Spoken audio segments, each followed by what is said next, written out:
canal. O mensageiro não é importante, mas sua curtida é. Curta, inscreva-se e compartilhe cultura. Deixe livros que gostaria de ouvir nos comentários. Obrigado pela preferência. Ernesto Dital, de Machado de Assis. Capítulo 1. Aquele moço que ali está parado na rua Nova do Conde, esquina do Campo da Aclamação, às 10 horas da noite, não é nenhum ladrão, não é sequer um filósofo. Tem um ar misterioso, é verdade, de quando em quando leva a mão ao peito, bate uma palmada na coxa, ou atira fora um charuto apenas encetado. Filósofo já se vê que não era. Ratoneiro também não. Se algum sujeito acerta de passar pelo mesmo lado, o vulto afasta-se cauteloso, como se tivesse medo de ser conhecido. De 10 em 10 minutos, sobe a rua até o lugar em que ela faz ângulo com a rua Areal, torna a descer 10 minutos depois, para de novo subir e descer e subir, sem outro resultado mais que aumentar 5% a cólera que lhe murmura no coração. Quem o visse fazer estas subidas e descidas, bater na perna, acender e apagar charutos, e não tivesse outra explicação, suporia plausivelmente que o homem estava doido perto disso. Não, senhor, Ernesto Dital, não estou autorizado para dizer o nome todo. Anda simplesmente apaixonado por uma moça que mora naquela rua. Está colérico porque ainda não conseguiu receber resposta da carta que lhe mandou nessa manhã. Convém dizer que 2 dias antes tinha havido um pequeno arrufo. Ernesto quebrara o protesto de namorado que lhe fizera, de nunca mais escrever-lhe, mandando nessa manhã uma epístola de 4 laudas incendiárias, com muitos sinais admirativos e várias liberdades de pontuação. A carta foi, mas a resposta não veio. De cada vez que o nosso namorado operava a descida ou subida da rua, parava defronte de uma casa assobradada, onde se dançava ao som de um piano. Era ali que morava a dama dos seus pensamentos. Mas parava debalde, nem ela aparecia à janela, nem a carta lhe chegava às mãos. Ernesto mordia então os beiços para não soltar um grito de desespero e ia desafogar os seus furores na próxima esquina. Mas que explicação tem isto? Dizia ela consigo mesmo, por que razão não me atira ela o papel de cima da janela? Não tem que ver, está toda entregue à dança, talvez ao namorado, não se lembra que eu estou aqui na rua, quando podia estar lá. Neste ponto calou-se o namorado, e em vez do gesto de desespero que devia fazer, soltou apenas um longo e magoado suspiro. A explicação deste suspiro, inverossímil num homem que está arrebentando de cólera, é um tanto delicada para se dizer em letra redonda. Mas vá lá, ou não se há de contar nada, ou se há de dizer tudo. Ernesto dava-se em casa do Sr. Vieira, tio de Rosina, que é o nome da namorada. Lá costumava ir com frequência, e lá mesmo que se arrufou com ela 2 dias antes deste sábado de outubro de 1850, em que se passa o acontecimento que estou narrando. Ora, por que razão não figura Ernesto entre os cavalheiros que estão dançando ou tomando chá? Na véspera de tarde o Sr. Vieira, encontrando-se com Ernesto, participou-lhe que dava no dia seguinte uma pequena partida para solenizar não sei que acontecimento da família. Resolvi isto hoje de manhã, concluiu ele, convidei pouca gente, mas espero que a festa esteja brilhante. Ia mandar-lhe agora um convite, mas creio que me dispensa. Sem dúvida, apressou-se a dizer Ernesto, esfregando as mãos de contente. Não falte, não senhor. Ah! Esqueci-me avisá-la de uma coisa, disse Vieira que já havia dado alguns passos, como vai o subdelegado, que além disso é comendador, eu desejava que todos os meus convidados aparecessem de casaca. Sacrifique-se a casaca, sim. Com muito gosto, respondeu o outro ficando pálido como um defunto. Pálido, por quê? Leitor, por mais ridícula e lastimosa que te pareça esta declaração, não hesito de dizer-te que o nosso Ernesto não possui uma só casaca nem nova nem velha. A exigência de Vieira era absurda, mas não havia fugir-lhe, ou não ir ou ir de casaca. Cumpria sair a todo custo desta gravíssima situação. 3 alvitres se apresentaram ao espírito do atribulado moço, encomendar, por qualquer preço, uma casaca para a noite seguinte, comprá-la a crédito, pedi-la a um amigo. Os 2 primeiros alvitres foram desprezados por impraticáveis. Ernesto não tinha dinheiro nem crédito tão alto. Restava o terceiro. Fez Ernesto uma lista dos amigos e casacas prováveis, meteu-a na algibeira e saiu em busca do velocino. A desgraça, porém, que o perseguia fez com que o primeiro amigo tivesse de ir no dia seguinte a um casamento e o segundo a um baile, o terceiro tinha a casaca rota, o quarto tinha casaca emprestada, o quinto não emprestava casaca, o sexto não tinha casaca. Recorreu ainda a mais 2 amigos suplementares, mas um partira na véspera para Iguaçu e o outro estava destacado na Fortaleza de São João, como alferes da Guarda Nacional. Imagine-se o desespero de Ernesto, mas admire-se também a requintada crueldade com que o destino tratava este moço, que ao voltar para casa encontrou 3 enterros, 2 dos quais com muitos carros, cujos ocupantes iam todos de casaca. Era mister curvar a cabeça à fatalidade. Ernesto não insistiu. Mas como tomara a peito reconciliar-se com Rosina, escreveu-lhe a carta de que falei assim me mandou a levar pelo moleque da casa, dizendo-lhe que à noite lhe desse a resposta na esquina do campo. Já sabemos que tal resposta não veio. Ernesto não compreendia a causa do silêncio. Muitos arrufos tivera com a moça, mas nenhum deles resistia à primeira carta nem durara mais de 48 horas. Desenganado em fim de que resposta viesse naquela noite, Ernesto dirigiu-se para casa com o desespero no coração. Morava na Rua da Misericórdia. Quando lá chegou estava cansado e abatido. Nem por isso dormiu logo. Despiu-se precipitadamente. Esteve a ponto de rasgar o colete, cuja fivela teimava em prender-se a um botão da calça. Atirou com as botinas sobre um aparador e quase esmigalhou uma das jarras. Deu cerca de 7 ou 8 murros na mesa, fumou 2 charutos, descompôs o destino, a moça, a si mesmo, até que sobre a madrugada pode conciliar o sono. Enquanto ali dorme indaguemos a causa do silêncio da enamorada. Capítulo 2. Veja o leitor aquela moça que ali está, sentada num sofá, entre 2 damas da mesma idade, conversando baixinho com elas, e requebrando de quando em quando os olhos. É Rosina. Os olhos de Rosina não enganam ninguém exceto os namorados. Os olhos dela são espertinhos e caçadores, e com um certo movimento que ela lhes dá, ficam ainda mais caçadores e espertinhos. É galante e graciosa, se o não fora, não se deixaria prender por ela o nosso infeliz Ernesto, que era rapaz de apurado gosto. Alta não era, mas baixinha, viva, travessa. Tinha bastante afetação nos modos e no falar, mas Ernesto, a quem um amigo notara isso mesmo, declarou que não gostava de moscas mortas. Eu nem de moscas vivas, acudiu o amigo encantado por ter apanhado no ar este trocadilho.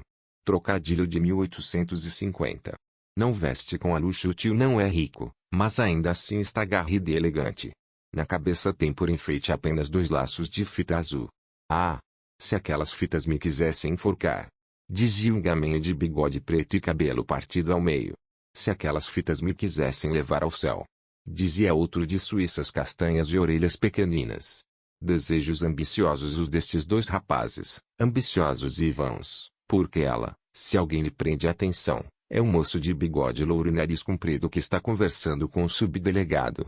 Para ele é que Rosina dirige de quando em quando os olhos, com disfarce e a verdade, não tanto porém que o não percebam as 2 moças que estão ao pé dela.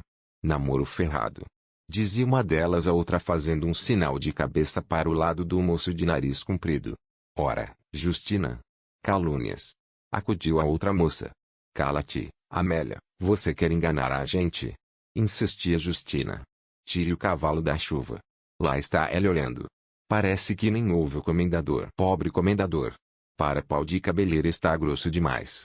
Olha, se você não se cala eu vou embora, disse Rosina fingindo-se enfadada. Pois vá, coitado do Ernesto. Suspirou Amélia do outro lado. Olhe que titia pode ouvir, observou Rosina olhando de esguelha para uma velha gorda, quem assentada ao pé do sofá, referia a uma comadre as diversas peripécias da última moléstia do marido.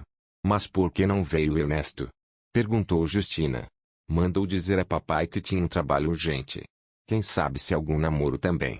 Insinuou Justina. Não é capaz. Acudiu Rosina. Bravo. Que confiança, que amor, que certeza, que defensora. Não é capaz, repetiu a moça. O Ernesto não é capaz de namorar outra, estou certa disso. O Ernesto é um. Engoliu o resto. Um quê? Perguntou Amélia. Um quê? Perguntou Justina. Neste momento tocou-se uma valsa, e o rapaz do nariz comprido, a quem o subdelegado deixara para ir conversar com Vieira, aproximou-se do sofá e pediu a Rosina a honra de lhe dar aquela valsa. A moça baixou os olhos com singular modéstia, murmurou algumas palavras que ninguém ouviu, levantou-se e foi valsar. Justina e Amélia chegaram-se então uma para a outra e comentaram o procedimento de Rosina e a sua maneira de valsar sem graça. Mas como ambas eram amigas de Rosina, não foram estas censuras feitas em tom ofensivo, mas com brandura, Como os amigos devem censurar os amigos ausentes. E não tinham muita razão as duas amigas. Rosina valsava com graça e podia pedir messas a quem soubesse aquele gênero de dança. Agora quanto ao namoro, pode ser que tivessem razão, e tinham efetivamente. A maneira por que ela olhava e falava ao rapaz do nariz comprido despertava suspeitas no espírito mais desprevenido a seu respeito. Acabada a valsa passearam um pouco e foram depois para o vão de uma janela. Era então 1 hora, e já o desgraçado Ernesto palmilhava na direção da Rua da Misericórdia. Eu passarei amanhã às 6 horas da tarde. Às 6 horas, não, disse Rosina. Era a hora em que Ernesto costumava ir lá. Então às 5. Às 5? Sim, às 5, concordou a moça. O rapaz de nariz comprido agradeceu com um sorriso esta ratificação do seu tratado amoroso, e proferiu algumas palavras que a moça ouviu derretida e envergonhada, entre vaidosa e modesta. O que ele dizia era que Rosina não só era a flor do baile, mas também a flor da Rua do Conde, e não só a flor da Rua do Conde, mas também a flor da cidade inteira. Isto era o que lhe dissera muitas vezes Ernesto, o rapaz do nariz comprido. Entretanto, tinha uma maneira particular de elogiar uma moça. A graça, por exemplo, com que ele metia o dedo polegar da mão esquerda no bolso esquerdo do colete, brincando depois com os outros dedos como se tocasse piano, era de todo ponto inimitável. Nem havia ninguém, pelo menos naquelas mediações, que tivesse mais elegância na maneira de arquear os braços, de consertar os cabelos, ou simplesmente de oferecer uma xícara de chá. Tais foram os dotes que venceram o coração inconstante da graciosa Rosina. Cesses. A simples circunstância de não ter Ernesto a interessante vestidura que ornava o corpo e realçava as graças do seu afortunado rival, pode já dar algumas luzes ao leitor de boa fé. Rosina ignorava sem dúvida a situação precária de Ernesto a respeito da casaca, mas sabia que ele ocupava um emprego somenos no arsenal de guerra, ao passo que o rapaz do nariz comprido tinha um bom lugar numa casa comercial. Uma moça que professasse ideias filosóficas a respeito do amor e do casamento diria que os impulsos do coração estavam antes de tudo. Rosina não era inteiramente avessa aos impulsos do coração e à filosofia do amor, mas tinha ambição de figurar alguma coisa, morria por vestidos novos e espetáculos frequentes, gostava enfim de viver à luz pública. Tudo isso podia dar-lhe, com o tempo, o rapaz do nariz comprido, que ela antevia já na direção da casa em que trabalhava. O Ernesto porém era difícil que passasse do lugar que tinha no arsenal, e em todo caso não subiria muito nem depressa. Pesados os merecimentos de um e de outro, quem perdia era o mísero Ernesto. Rosina conhecia o novo candidato desde algumas semanas, mas só naquela noite tivera de o tratar de perto, de consolidar, digamos assim, a sua situação.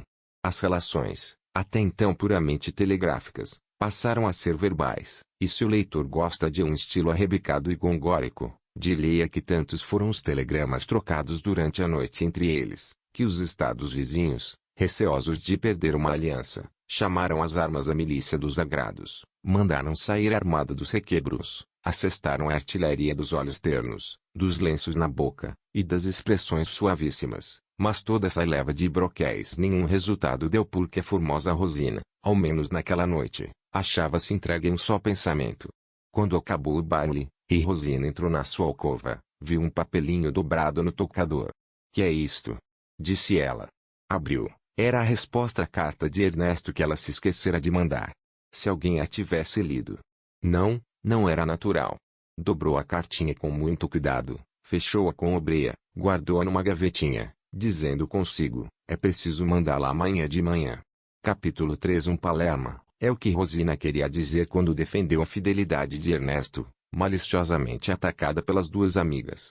Havia apenas 3 meses que Ernesto namorava a sobrinha de Vieira, que se carteava com ela, que protestavam um ao outro eterna fidelidade, e nesse curto espaço de tempo tinha já descoberto 5 ou 6 mouros na costa. Nessas ocasiões fervia-lhe a cólera, e era capaz de deitar tudo abaixo. Mas a boa menina, com a sua varinha mágica, trazia o rapaz a bom caminho, escrevendo-lhe 2 linhas dizendo-lhe 4 palavras de fogo. Ernesto confessava que tinha visto mal, e que ela era excessivamente misericordiosa para com ele. Merecia bem que eu não amasse mais, observava Rosina com gracioso enfado. Oh, não, para que há de inventar essas coisas? Eu não invento. Disseram-me. Pois fez mal em acreditar. Fiz mal, sim. Você é um anjo do céu. Rosina perdoava-lhe a calúnia, e as coisas continuavam como dantes. Um amigo a quem Ernesto confiava todas as suas alegrias e mágoas, a quem tomava por conselheiro e que era seu companheiro de casa, muitas vezes lhe dizia: olha, Ernesto, eu creio que estás perdendo teu trabalho. Como assim? Ela não gosta de ti. Impossível, tu és apenas um passatempo. Enganas-te, ama-me. Mas ama também a outros muitos. Jorge, em suma, nem mais uma palavra, é uma namoradeira, concluiu o amigo tranquilamente. Ouvindo este peremptório juízo do amigo, Ernesto despedia um olhar longo e profundo, capaz de paralisar todos os movimentos conhecidos da mecânica. Como porém o rosto do amigo não revelasse a menor impressão de temor ou arrependimento, Ernesto recolhia o olhar, mais cordato neste ponto que o senador de Manuel, a quem o Visconde de Jequitinhonha dizia um dia no Senado que recolhesse um riso, e continuava a rir, e tudo acabava em boa e santa paz. Tal era a confiança de Ernesto na flor da Rua do Conde. Se ela lhe dissesse um dia que tinha na algibeira do vestido uma das torres da Candelária, não é certo, mas é muito provável que Ernesto lhe aceitasse a notícia. Desta vez porém o arrufo era sério. Ernesto vira positivamente a moça receber uma cartinha, as furtadelas, da mão de uma espécie de primo que frequentava a casa de Vieira. Seus olhos faiscaram de raiva quando viram alvejar a misteriosa epístola nas mãos da moça. Fez um gesto de ameaça ao rapaz, lançou um olhar de desprezo à moça, e saiu. Depois escreveu a carta de que temos notícia, e foi esperar a resposta na esquina da rua. Que resposta, se ela vira o gesto de Rosina? Leitor ingênuo, ele queria uma resposta que lhe demonstrasse não ter visto coisa alguma, uma resposta que o fizesse olhar para si mesmo com desprezo e nojo. Não achava possível semelhante explicação, mas no fundo da alma era isso que ele queria. A resposta veio no dia seguinte. O rapaz que morava com ela foi acordá-lo às 8 horas da manhã, para lhe entregar uma cartinha de Rosina. Ernesto deu um salto na cama, assentou-se, abriu a epístola, e leu-a rapidamente. Um ar de celeste bem-aventurança revelou ao companheiro de Ernesto o conteúdo da carta.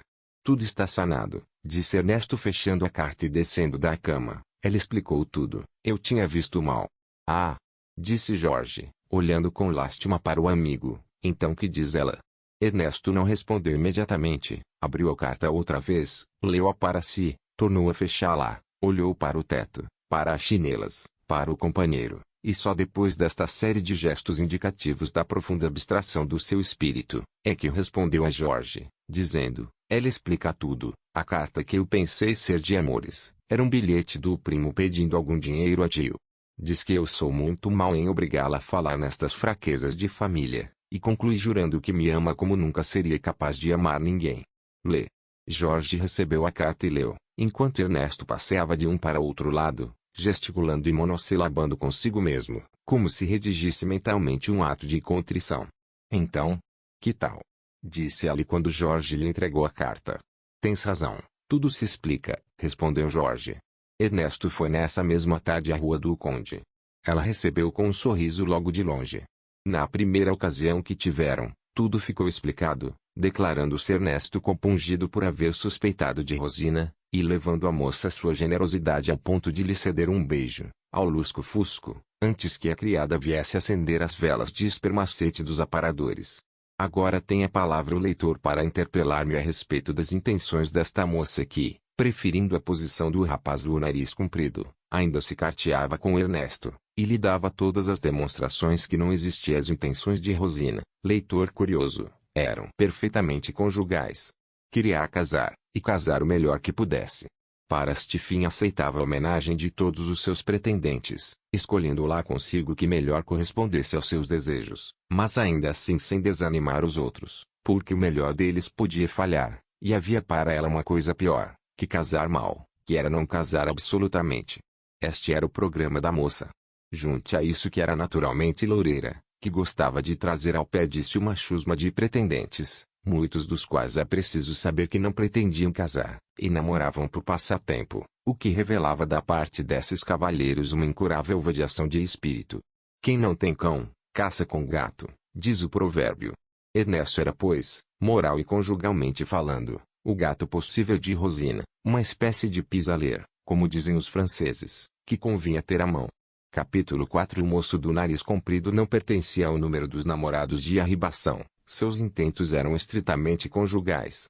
Tinha 26 anos, era laborioso, benquisto, econômico, singelo e sincero, um verdadeiro filho de Minas. Podia fazer a felicidade de uma moça. A moça, pela sua parte, soubera insinuar-se tanto no espírito dele, que por pouco lhe fez perder o emprego. Um dia, chegando-se o patrão à escrivaninha em que ela trabalhava, viu um papelinho debaixo do tinteiro, e leu a palavra amor, 2 ou 3 vezes repetida. Uma que fosse bastava para fazê-lo subir às nuvens. O senhor Gomes Arruda contraiu as sobrancelhas, concentrou as ideias, e improvisou uma locução extensa e ameaçadora, em que o mísero guarda-livros se percebeu a expressão olho da rua. Olho da rua é uma expressão grave. O guarda-livros meditou nela, reconheceu a justiça do patrão, e tratou de emendar-se dos descuidos, não do amor. O amor ia se enraizando nele cada vez mais, era a primeira paixão séria que o rapaz sentia, acrescendo que ela acertara logo de dar com uma mestra no ofício. Isto assim não pode continuar, pensava o rapaz do nariz comprido, coçando o queixo e caminhando uma noite para casa. O melhor é casar-me logo de uma vez. Com o que dão lá em casa, o produto de alguma escrita por fora, creio que poderei ocorrer as despesas, o resto pertence a Deus. Não tardou que Ernesto desconfiasse das intenções do rapaz do nariz comprido. Uma vez chegou a surpreender um olhar da moça e do rival. Enfadou-se, e na primeira ocasião que teve interpelou a namorada a respeito daquela circunstância equívoca. Confesse, dizia ela. Oh, meu Deus! Exclamou a moça, você de tudo desconfia. Olhei para ela, sim, é verdade, mas olhei por sua causa. Por minha causa? Perguntou Ernesto com um tom gelado de ironia. Sim, examinava-lhe a gravata, que é muito bonita, para dar uma a você no dia do ano bom. Agora que me obrigou a descobrir tudo, veja se me lembra outro mimo, porque se já não serve. Ernesto caiu em si, recordou que efetivamente havia no olhar da moça tal ou qual intenção da Dival, se me permitem este adjetivo obsoleto, toda sua cólera se converteu num sorriso amável e contrito, e o arrufo não foi adiante. Dias depois, era um domingo, estando ela e ela na sala, e um filho de Vieira à janela, foram os 2 namorados interrompidos pelo pequeno que o descera, gritando, aí vem ele, aí vem ele, ele quem? Disse Ernesto sentindo esmigalhar-se o coração. Chegou à janela, era o rival. Apareceu a tempo a tia de Rosina, uma tempestade iminente já pairava na fronte afogueada de Ernesto. Pouco depois entrou na sala o rapaz de nariz comprido, que, ao ver Ernesto, pareceu sorrir maliciosamente. Ernesto encordoou. Seus olhares, se fossem punhais, teriam cometido 2 assassinatos naquele instante. Conteve-se, porém, para melhor observar os 2. Rosina não parecia prestar a outro atenção de caráter especial, tratava-o com polidez apenas. Isto aquietou um pouco o ânimo revolto do Ernesto, que ao cabo de uma hora estava restituído à sua usual bem-aventurança. Não reparou porém os olhares desconfiados que o rapaz do nariz comprido lhe lançava de quando em quando. O sorriso malicioso desaparecera dos lábios do guarda-livros. A suspeita entrara-lhe no espírito ao ver a maneira indiferente, ou quase, com que o tratava Rosina, posto tratasse de igual modo a outro pretendente. Traço será seriamente um rival? Pensava o rapaz do nariz comprido. Na primeira ocasião em que pode trocar 2 palavras com a namorada, sem testemunhas, o que foi logo no dia seguinte, manifestou a desconfiança que lhe escurecera o espírito até ali tão coardirosa. Rosina soltou uma risada, uma dessas risadas que levam a convicção ao fundo da alma, a tal ponto que o rapaz do nariz comprido julgou de sua dignidade não insistir na absurda suspeita. Já lhe disse, ela bem vontade tem de que eu namore, mas perde o tempo, eu só tenho uma cara e um coração. Oh, Rosina, tu és um anjo, quem dera, um anjo, sim, insistiu o rapaz de nariz comprido, e creio que posso chamar-te brevemente minha esposa. Os olhos da moça faiscaram de contentamento. Sim, continuou o namorado, daqui a 2 meses estaremos casados. Ah, se todavia. Rosina empalideceu. Todavia? Repetiu ela. Se todavia o senhor Vieiro consentir. Traço por que não?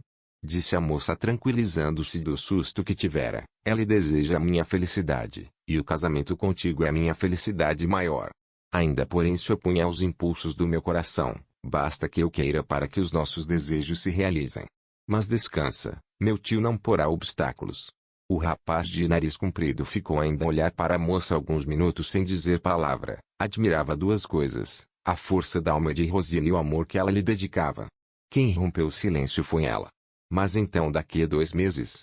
Só se a sorte me for adversa. E poderá sê-lo. Quem sabe? Respondeu o rapaz do nariz comprido com um suspiro de dúvida. Logo depois desta perspectiva de felicidade, a concha em que se pesavam as esperanças de Ernesto começou a subir um pouco. Ele via que Rosina efetivamente parecia ir diminuindo as cartas, e nas poucas que já então recebia dela, a paixão era menos intensa, a frase estudada, acanhada e fria. Quando estavam juntos havia menos intimidade expansiva, a presença dele parecia constrangê-la. Ernesto entrou seriamente a crer que a batalha estava perdida. Infelizmente a tática deste namorado era perguntar à própria moça se eram fundadas as suspeitas dele, ao que ela respondia vivamente que não, e isto bastava restituir-lhe a paz do espírito. Não era longa nem profunda a quietação, o laconismo epistolar de Rosina, a frieza de seus modos, a presença do outro, tudo isso sombreava singularmente o espírito de Ernesto. Mas tão depressa caia no abismo do desespero, como acendia as regiões da celeste bem-aventurança, mostrando assim o que a natureza queria que ele fosse, alma inconsciente e passiva, levada, como folha, ao sabor de todos os ventos. Entretanto, era difícil que a verdade não se lhe metesse pelos olhos. Um dia reparou que, além da suspeitosa afetuosidade de Rosina, havia da parte do tio certas atenções características para com o rival. Não se enganava, conquanto o novo pretendente ainda não houvesse pedido formalmente a mão da moça. Era quase certo para o senhor Vieiro que nele se preparava novo sobrinho, e acertando de ser este um homem do comércio, não podia haver, na opinião do tio, mais feliz escolha. Desisto de pintar os desesperos, os terrores, as imprecações de Ernesto no dia em que a certeza da derrota mais funda e de raiz se lhe cravou no coração. Já então lhe não bastou a negativa de Rosina, que aliás lhe pareceu frouxa, e efetivamente o era. O triste moço chegou a desconfiar que a amada e o rival estariam de acordo para mofar dele.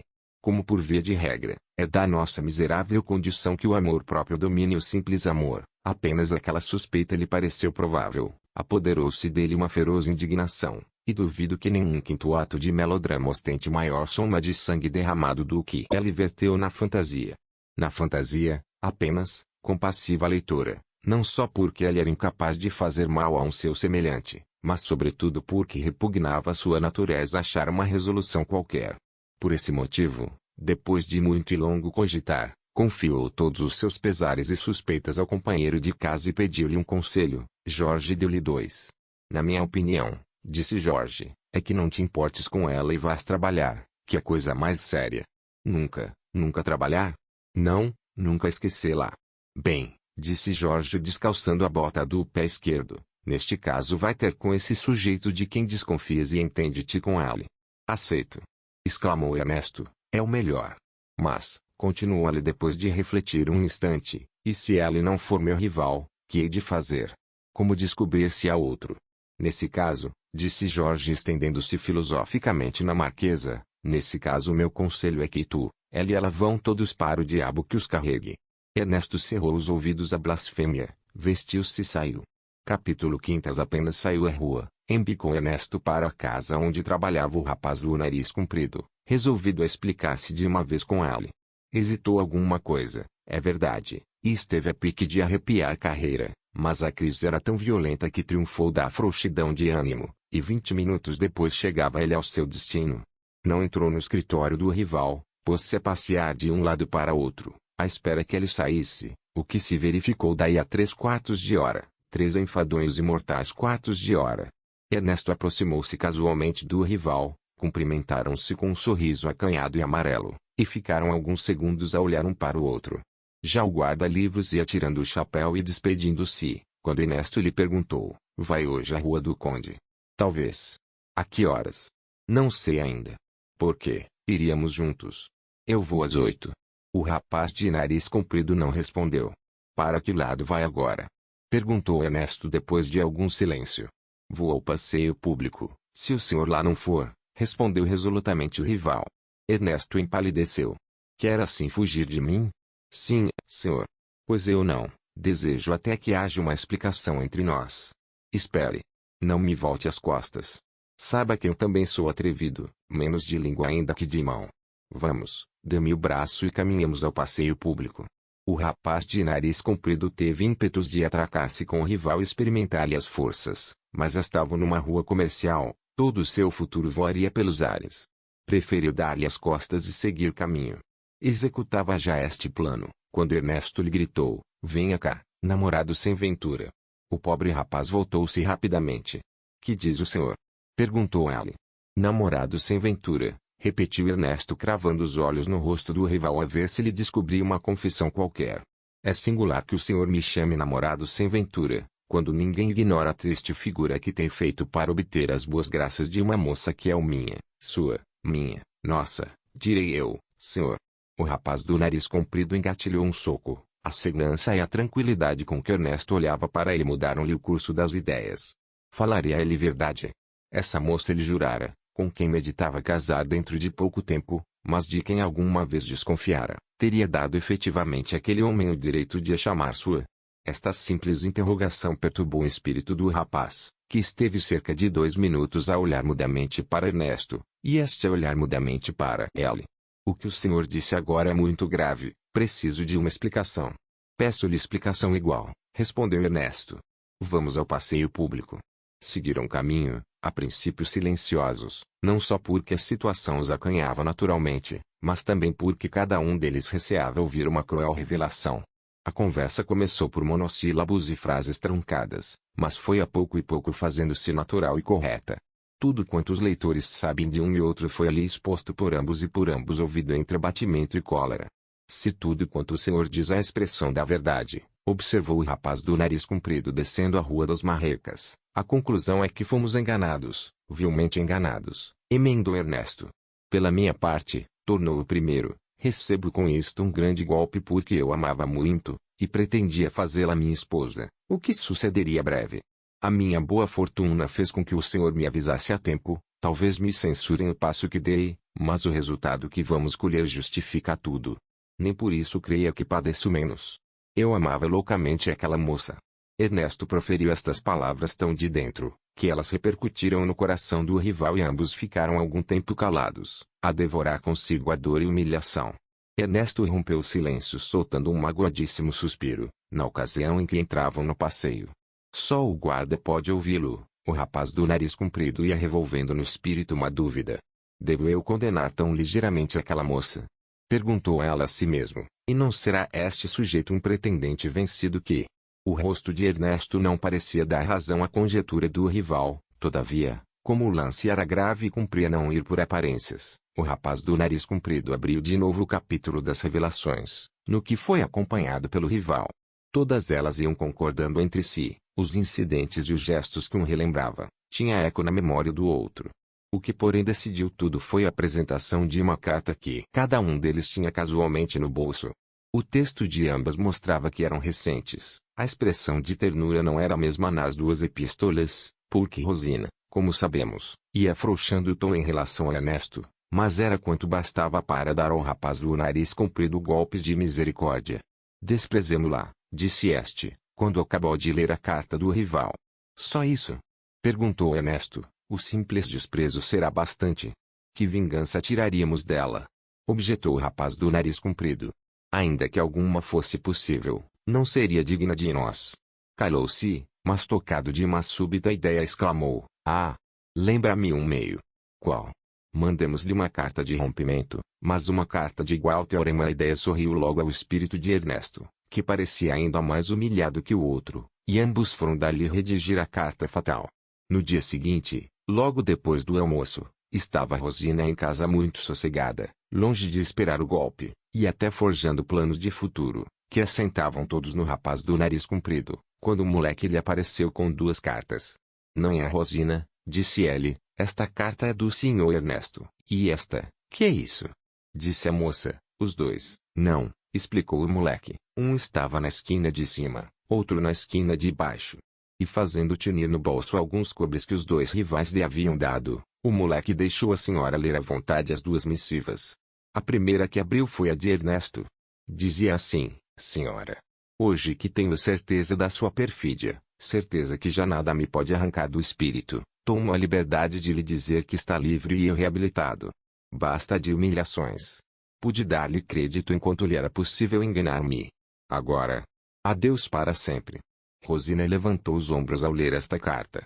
Abriu rapidamente a do rapaz do nariz comprido, e leu: Senhora. Hoje que tenho certeza da sua perfídia, certeza que já nada me pode. Daqui em diante foi crescendo a surpresa.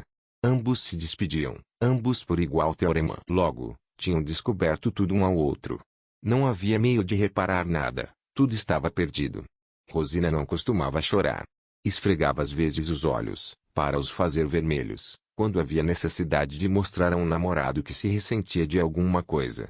Desta vez porém chorou deveras, não de mágoa, mas de raiva.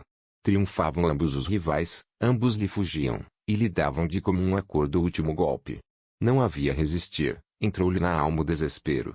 Por desgraça não havia horizonte a mais ligeira vela. O primo a quem aludimos num dos capítulos anteriores, andava com ideias a respeito de outra moça, e ideias já conjugais. Ela mesma descuidara o seu sistema durante os últimos 30 dias deixando sem resposta alguns olhares interrogadores. Estava pois abandonada de Deus e dos homens. Não, ainda lhe restava um recurso. Capítulo 6. Um mês depois daquele fatal desastre, estando Ernesto em casa a conversar com o companheiro e mais dois amigos, um dos quais era o rapaz do nariz comprido, ouviu bater palmas. Foi à escada, era o moleque da Rua Nova do Conde. Que me queres? Disse ele com ar severo, suspeitando que o moleque viesse pedir-lhe dinheiro. Venho trazer isto, disse o moleque baixinho. E tirou do bolso uma carta que entregou a Ernesto. A primeira ideia de Ernesto foi recusar a carta e pôr o moleque a pontapés pela escada abaixo, mas o coração disse-lhe uma coisa, como ele mesmo confessou depois. Estendeu a mão, recebeu a carta, abriu-a e leu. Dizia assim: ainda uma vez curvo-me às tuas injustiças. Estou cansada de chorar. Não posso mais viver debaixo da ação de uma calúnia. Venho ou eu morro. Ernesto esfregou os olhos, não podia crer no que acabava de ler. Seria um novo ardil, ou a expressão da verdade. Ardil podia ser, mas Ernesto atentou bem e pareceu-lhe ver o sinal de uma lágrima. Evidentemente a moça chorará. Mas se chorara é porque padecia, e nesse caso. Nestas e noutras reflexões gastou Ernesto cerca de 8 a 10 minutos. Não sabia que resolvesse acudir a um chamado de Rosina, era esquecer a perfídia com que ela se ouve amando a outro em cujas mãos virá uma carta sua. Mas não ir, podia ser contribuir para a morte de uma criatura que ainda quando não tivesse sido amada por ele, merecia os seus sentimentos de humanidade. De que irei logo, respondeu enfim Ernesto. Quando voltou para a sala trazia o rosto mudado. Os amigos repararam na mudança, e procuraram descobrir-lhe a causa. Algum credor, dizia um. Não lhe trouxeram dinheiro, acrescentava outro. Namoro novo, opinava o companheiro de casa. É tudo isso talvez, respondeu Ernesto com um modo que queria ser alegre. De tarde preparou-se Ernesto e dirigiu-se para a Rua Nova do Conde. 10 ou 12 vezes parou resolvido a voltar, mas um minuto de reflexão tirava-lhe os escrúpulos e o rapaz prosseguia em seu caminho. Há mistério nisto tudo, dizia ela consigo e relendo a carta de Rosina.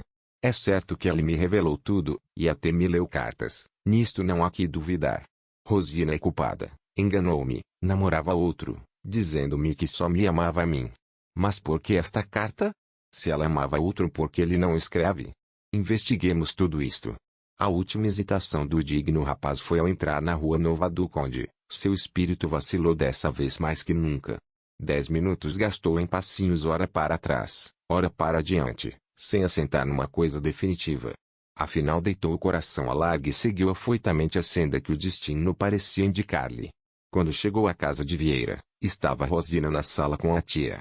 A moça teve um movimento de alegria, mas, tanto quanto Ernesto pode examinar as feições, a alegria não foi tal que pudesse disfarçar-lhe os sulcos de lágrima. O que é certo é que um véu de melancolia parecia envolver os olhos travessos da bela Rosina. Nem já eram travessos, estavam desmaiados ou mortos. Oh! Ali está a inocência! Disse Ernesto consigo. Ao mesmo tempo, envergonhado por esta opinião tão benevolente, e lembrando-se das revelações do rapaz do nariz comprido, Ernesto assumiu um ar severo e grave, menos de namorado que de juiz, menos de juiz que de algoz. Rosina cravou os olhos no chão. A tia da moça perguntou a Ernesto as causas da sua ausência prolongada. Ernesto alegou muito trabalho e alguma doença, as primeiras desculpas que ocorrem a todo homem que não tem desculpa. Trocadas mais algumas palavras, saiu da sala para ir dar umas ordens, tendo já ordenado disfarçadamente ao Juquinha que ficasse na sala. Juquinha porém trepou a uma cadeira e pôs-se à janela. Os dois tiveram tempo para explicações. A situação era esquerda, mas não se podia perder tempo. Bem o compreendeu Rosina, que rompeu logo nestas palavras. Não tem remorsos? De que? Perguntou Ernesto espantado. Do que me fez? Eu? Sim, abandonando-me sem uma explicação. A causa adivinho eu qual é, alguma nova suspeita, ou antes alguma calúnia, nem suspeita, disse Ernesto depois de um momento de silêncio, mas só verdade. Rosina sufocou um grito, seus lábios pálidos e trêmulos quiseram murmurar alguma coisa, mas não puderam, dos olhos rebentaram-lhe duas grossas lágrimas.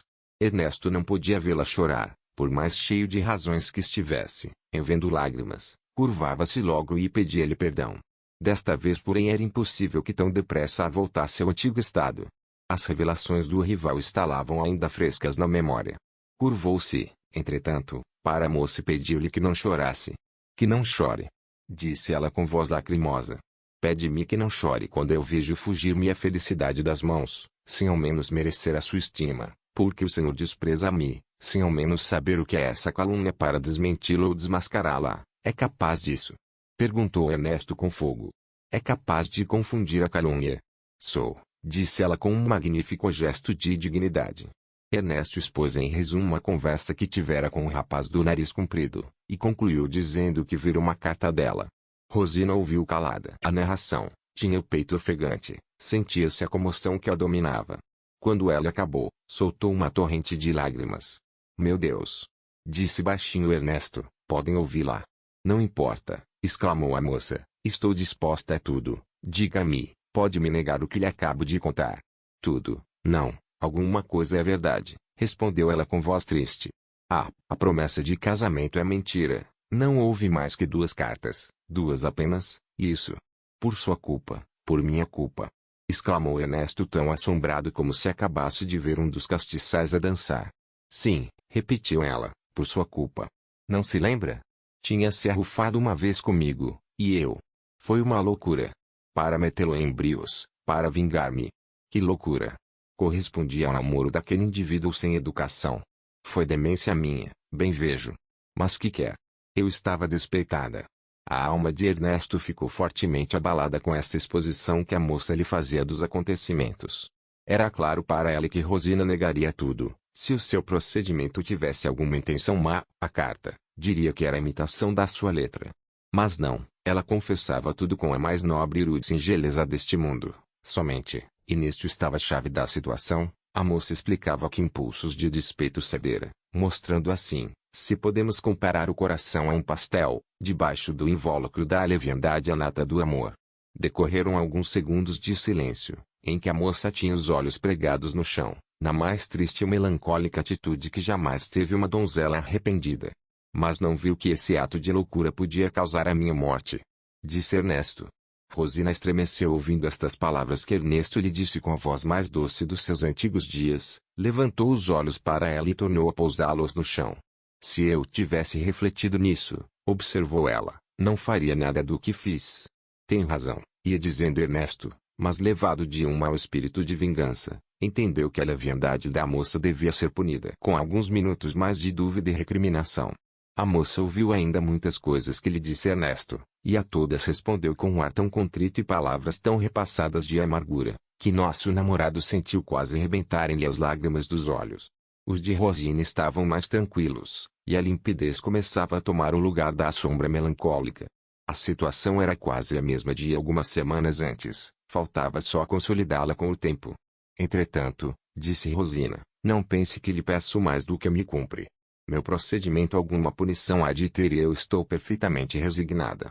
Pedi-lhe que viesse aqui a fim de me explicar o seu silêncio, pela minha parte expliquei-lhe o meu desvario. Não posso ambicionar mais, não pode? Não. Meu fim era não desmerecer a sua estima. E por que não o meu amor? Perguntou Ernesto. Parece-lhe que o coração possa apagar de repente, e por simples esforço de vontade, a chama de que viveu longos dias. Oh! Isso é impossível. Respondeu a moça, e pela minha parte sei o que vou padecer, demais, disse Ernesto, o culpado de tudo fui eu, francamente o confesso. Ambos nós temos que perdoar um ao outro, perdoou-lhe a leviandade, perdoa-me o fatal arrufo. Rosina, a menos de ter um coração de bronze, não podia deixar de conceder o perdão que o namorado lhe pedia. Foi recíproca a generosidade. Como na volta do filho pródigo, as duas almas festejaram aquela renascença de felicidade e amaram-se com mais força do que nunca. 3 meses depois, dia por dia, foi celebrado na igreja de Santana, que era então no campo da aclamação, o consórcio dos dois namorados. A noiva estava radiante de ventura, o noivo parecia respirar os ares do paraíso celeste. O tio de Rosina deu um sarau a que compareceram os amigos de Ernesto, exceto o rapaz do nariz comprido. Não quer isto dizer que a amizade dos dois viesse a esfriar. Pelo contrário, o rival de Ernesto revelou certa magnanimidade, apertando ainda os laços que o prendiam desde a singular circunstância que os aproximou. Houve mais, 2 anos depois do casamento de Ernesto, vemos os dois associados no armarinho, reinando entre ambos a mais serena intimidade. O rapaz do nariz comprido é padrinho de um filho de Ernesto. Por que não te casas? Pergunta Ernesto às vezes ao seu sócio, amigo e compadre. Nada, meu amigo, responde o outro, eu já agora morro solteiro. Jornal das Famílias, 1873. Fim.